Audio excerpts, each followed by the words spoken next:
Continues to burn out of control.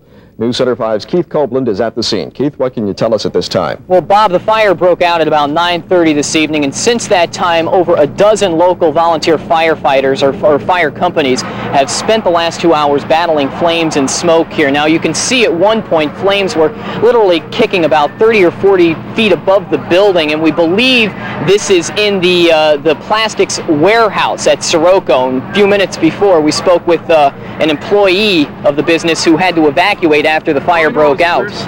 We're down on right about where the tunnel is.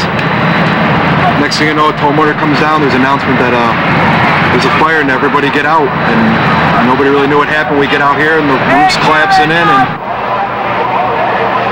Now at this point, Bob, the firefighters still have not gotten the flames under control. In fact, black smoke and flames continue to kick up off the building. And as we speak right now, we see other volunteer fire companies rolling by.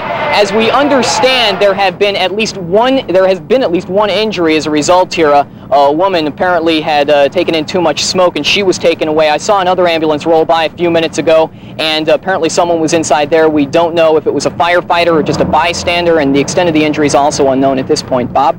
Keith, do they have any idea, any speculation on how this fire started? We don't have official confirmation on this, but according to the worker that we spoke with there, that we saw a few minutes ago, apparently there was a man on a forklift who backed into a beam that supported the ceiling in the warehouse. That beam actually broke off, the ceiling came down, the wires that were contained in the ceiling came down also, and we believe that's what touched off this fire.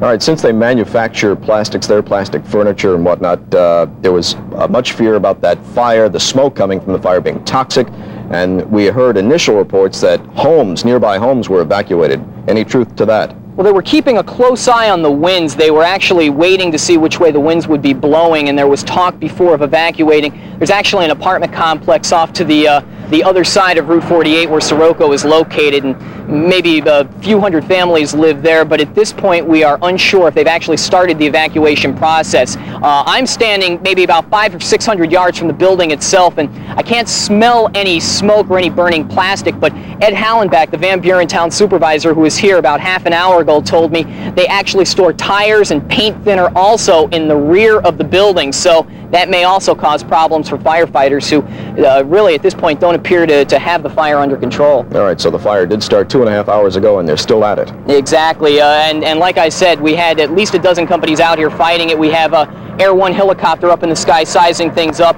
Apparently they're fighting it from the outside. It's too dangerous to go inside, and as soon as they do go inside, they'll have a better idea of what they're dealing with here. All right, Keith Copeland at the scene of one major fire tonight in northwestern Onondaga County. There was one other major fire tonight. Tracy has that. A town of manliest business is also in ruins tonight after a fire destroyed a concrete plant. The call came in about 6:45 tonight that